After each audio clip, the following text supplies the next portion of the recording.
ఏం పేరు? జానునా? శివ.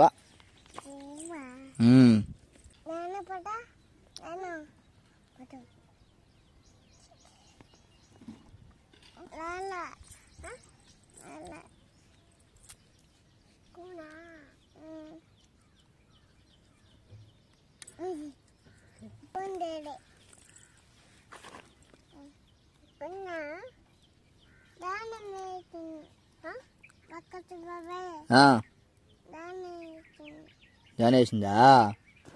జాన వేసిందా? గుడలు వచ్చింది ఎవరు? ఎవరు ఇంట్లో తెచ్చినారా? ఎవరు ఎవరు? డాడీ. గుడలు తెచ్చింది ఎవరా? గుడలు తెచ్చింది ఎవరా?